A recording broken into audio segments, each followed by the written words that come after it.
Escape to the Country host Jules Hudson has weighed in on the controversial Farmers' inheritance tax changes after 10,000 farmers stormed the Capitol in protest. Escape to the Country star Jules Hudson has fiercely defended British farmers following the government's new budget proposals. In October, Labour Chancellor Rachel Reeves announced the changes made to the autumn budget. As part of her tax increase plan, which sought to raise £20 billion, she proposed a 20% inheritance tax on farmers with assets over £1 million. Since then, thousands of farmers have been left up in arms at the new changes, which led to a peaceful protest who gathered in the capital to dissuade the new autumn budget.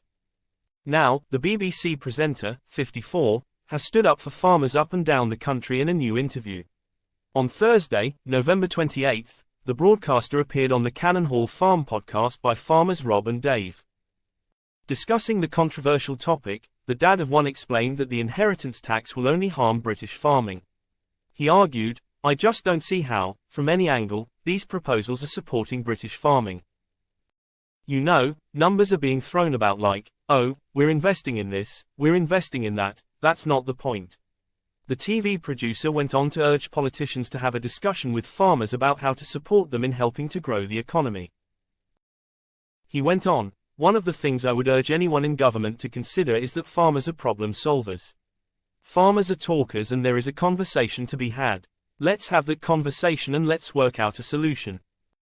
It comes after Jeremy Clarkson ignored medical advice to join the farming protest in central London earlier this month.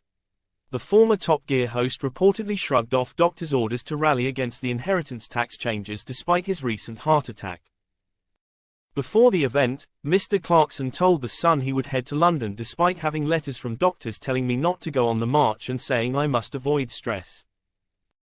The motoring journalist was one of the 10,000 people protesting outside Westminster as he urged the government to please back down the new tax scheme. Clarkson has been a vociferous critic of Ms. Reeves' tax decision, accusing the Labour government of secretly wanting to carpet bomb our farmland with new towns for immigrants and net-zero wind farms.